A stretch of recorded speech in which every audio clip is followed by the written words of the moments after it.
What's going on YouTube? Welcome back to another video. My name is Jason. This is Ferg Tactical, and today we're going to be talking about the Smith & Wesson M&P 2.0 10mm. This particular model is the 4.6 inch barrel. So if you guys know anything about this particular firearm in the 9mm version, it is an amazing firearm. The 10mm had a lot of potential, but they're kind of plagued with issues. But you know, review the goods and bads of the gun. Talk about what I had to do to get it fixed. I've already done 2 videos on this gun prior to this one. This is just a review, but I've done 2 videos shooting it with barrel loads and other various types of ammo.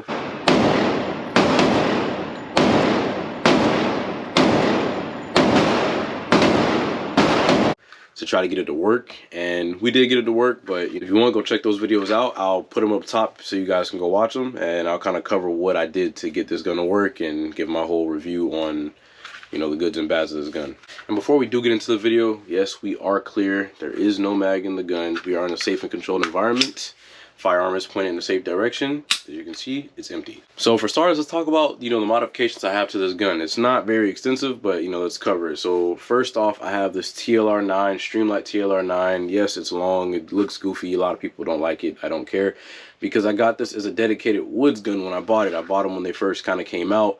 So I got a flashlight that I know had good battery life, had a nice bright big broad spotlight. It's a TLR9, so 1000 lumens, nice big spotlight. And on top of that, I wanted something that went past the barrel in the event, say an animal was on top of me. I could, you know, press it into the animal without the gun coming out of battery, and I could still fire off shots, right? So that was my main concern. I didn't care about how it looked. I just care about function. For me, function over form, that is, you know, my main priority with most things in life. I got this gun as a dedicated woods gun. You know, I do have extreme penetrators. I have hard cast ammo. This is what I got this gun for, to go hiking in bear country. So that was my main focus. So aside from the light, I do have this captured recoil spring and guide rod kit from Galloway Precision. This is a 24-pound recoil spring. I got it with the black tip on there. To add to that, I do have upgraded mag springs from Springer Precision. I'll get into why I had to do these modifications, but those 2 did make a huge difference on this gun.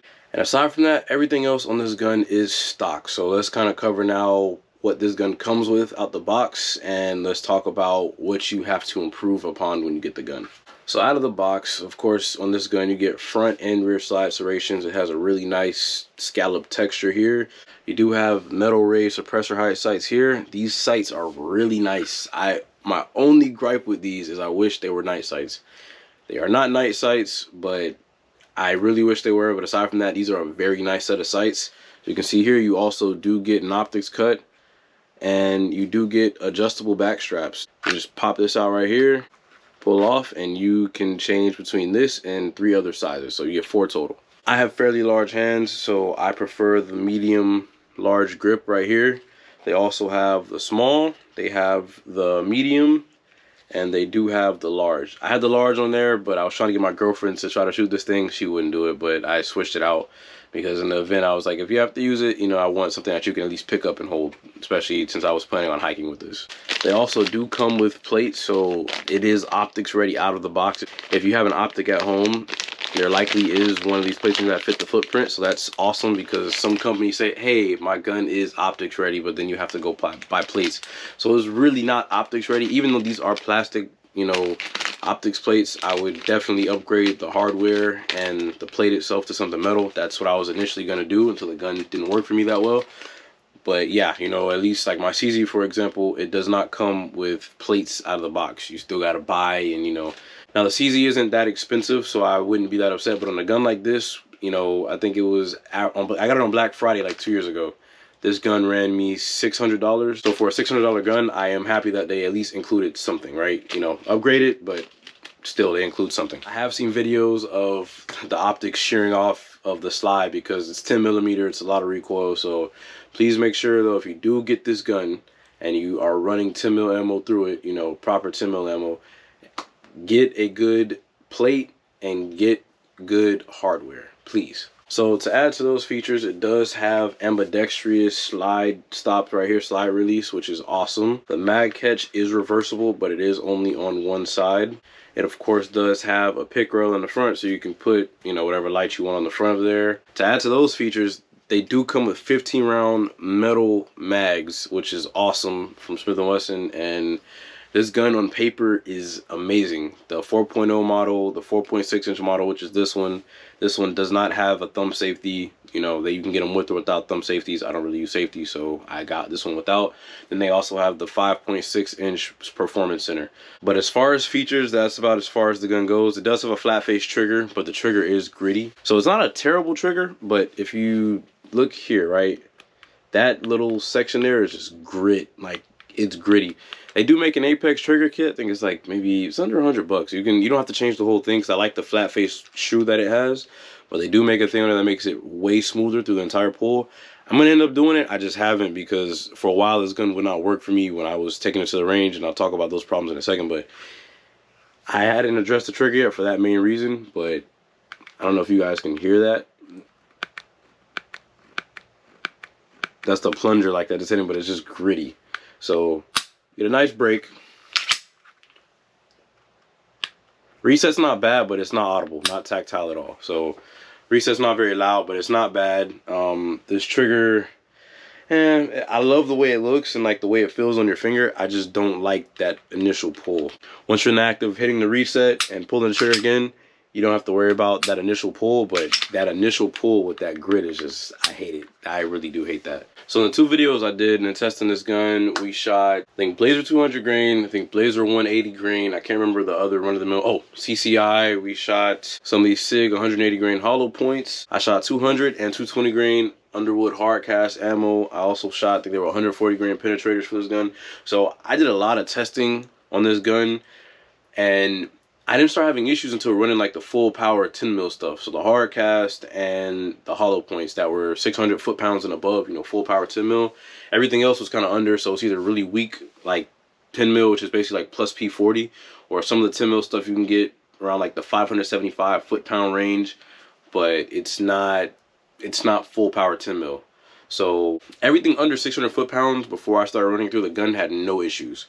So if you're getting this gun for like a little range toy just to plink around, carry some FMJs or maybe some watered down hollow point 10 mil ammo like the FBI light loads, no problem. I think this thing comes stock with like a 18-pound recoil spring. If not, I'll put it on the screen somewhere. But I had to change the recoil spring to a 24-pound to be able to handle the recoil of the heavier, stronger loads, because this gun was plagued with issues, man. Like all the issues you see on the internet, it's not from people impressing it. It's not from this or that. The gun legitimately has issues.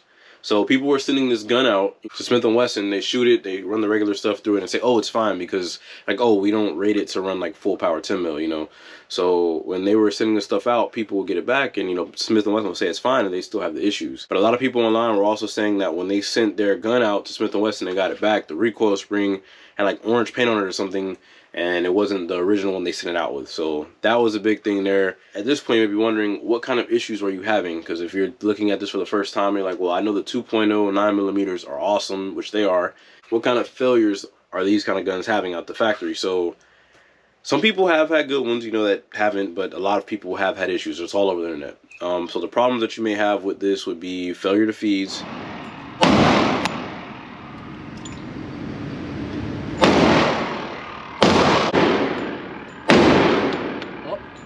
The mag was literally ejecting itself out of the gun. Like,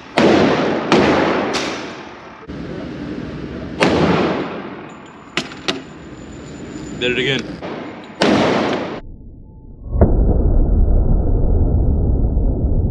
So you're shooting it, right? And the mag gets to say round number 4 if it's full, it'll literally spit the mag out of the gun. Sometimes it'll stop like here, sometimes it'll just fully come out.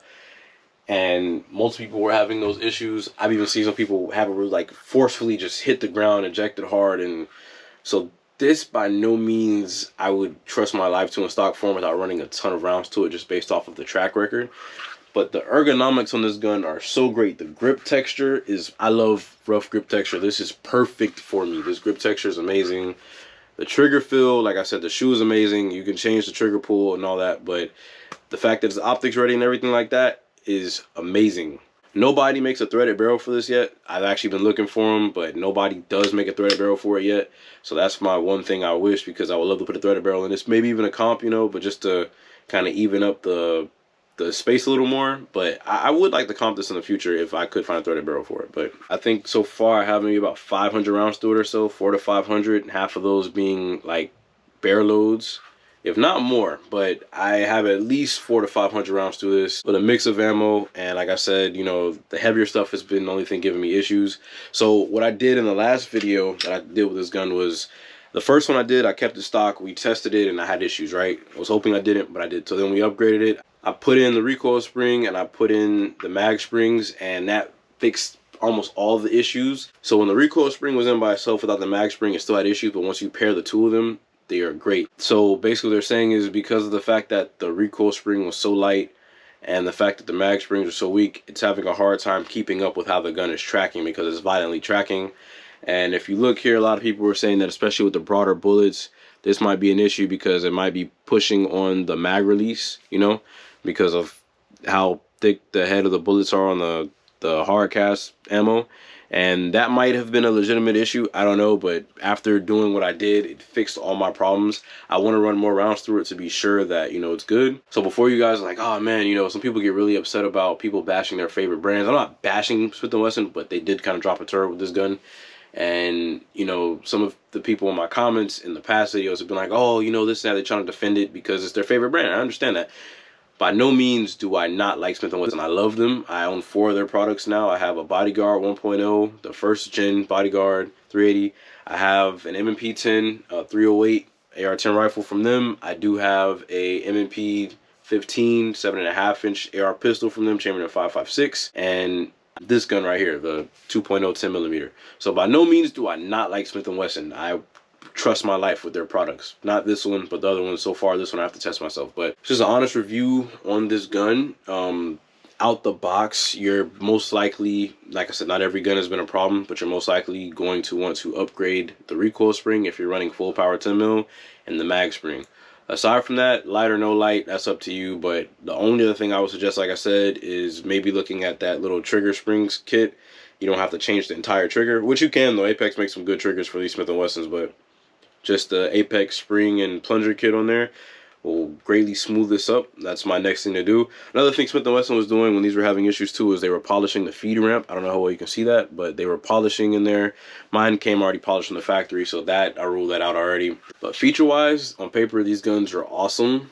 I just wish they had a better reliability like the 9mm versions, but hey, I mean, they're good to look at. They feel great in hand. They're great to shoot. It's just a matter of like when they want to shoot and work fine. You know what I'm saying? Or if not, you just got to upgrade it. I just don't like the idea of having to buy a gun, especially one that was $600+. You can get them a little cheaper now. I've seen the prices kind of going down as they come out with more. You know, it's been out for a little bit longer. But for the features this gun has, it just does not match. Like, I wish this thing was great out the box. You know what I'm saying? So what I'm going to do is I'm going to end up buying the long side Glock 10mm, the Glock 40. Yes, it's a Glock 40 chambered in 10mm. I know the numbers are confusing, but yeah, the long slide Glock 40 is going to be my next woods gun. This one I'm going to probably do a video on in the future, just running some more ammo through it, you know, just to see if I fix the problem 100%. I love that the gun's under $700. I just wish the reliability was on point. Other than that, this gun is fantastic. I love it. I really do. I wouldn't get rid of this. So before I sign off, I just kind of want to talk about, you know, the holster that I have and how I carry this thing. I don't really carry it, but if I'm at the range, you know, just practicing draw and present and shoot kind of thing, this is what I'll use. This clip is actually made specifically for sweatpants, so it kind of goes on, you know. Pull it down like that, put it on your pants, you clip it on. That way, you know, and it pushes up against you. This locks it on sweatpants. This is one good way to carry in sweatpants, you know, if you're gonna do that. I was gonna eventually get an outside the waistband holster, like a level 2 or level 3 holster, once I ensured that this gun worked after I found out about the problems. But, you know, after doing that, I just haven't spent any more money on getting holsters or anything for it because I'm probably not gonna be carrying it much, if at all. So this is a Foultac Unlimited holster. I'm not sponsored by him in any way, shape, or form, but, you know, he does make a good product. People always ask, you know, what I use to carry my guns with. This particular gun, Foultac Unlimited, it's a great holster. And this right here is from Vetter, and this is a tuckable mag carrier. This is great. I love this. It just sucks that I can't use the gun like I wanted to. At the time I got this holster, the TLR9 was not as available on the market, you know, to find holster-wise. So he made it with the TLR9. I found it, and I did get it with provisions for a threaded barrel. However, you know, nobody's made one yet, at least that I know of, so have not been able to do that. So yeah, like I said, guys, that's pretty much it. You know, if you have any other experiences with this gun, like good or even worse than what I've had, go ahead, drop it in the comments. Let me know if you agree or disagree with anything I've said. This gun is amazing. I just wish that, like I said, the reliability matched up to it. I would still suggest, if you have some spare money to spend and this isn't going to be your first 10mm, go ahead and buy it and enjoy it if you want just collectible piece. But if this is something that you want to get as your first 10mm, it's going to be hit or miss depending on, you know, just which gun you get. You might get a good one, you might not get a good one, you might have to spend money on it. So I would not advise anyone get this if this is going to be your first 10mm and if this is going to be the gun you count on in bear country. That's the case, or even just to defend your life. This could be a home defense gun for some people. This could be something you carry out. I probably wouldn't use 10mm for like two-legged defense, even though it's a great round. I just feel like, you know, overpenetration is a real issue in some areas, especially if you live around a lot of people, even with hollow points. This is a great collector's piece. This is something great to have, great to shoot with watered down ammo. Just keep in mind though, if you're going to use this in any way, shape, or form to defend your life possibly, please make sure that if you get one of these, which any gun, I believe you should do this with any gun, shoot the ammo that you're going to carry it with, run extensive rounds through it before you go out, because you don't want to be, say you're getting attacked by a bear and you pull this thing out and the mag shoots out, you're going to have a bad time, you know. So please, please, please make sure any gun that you get, you test it before you carry it, test it with the ammo you're going to grab, but even more so on this one just because of the issues I've had and a lot of other people have had. Some of you have had good ones, and that's a great thing, but please, please, please, if you get this gun and you're going to use it to defend you or your family's life, please make sure you run whatever ammo you are going to run through it. At least run 100 rounds through it to make sure it does not have any hiccups. Please like, share, subscribe, comment. Let me know if you have any other content you want me to put out, and thanks for watching.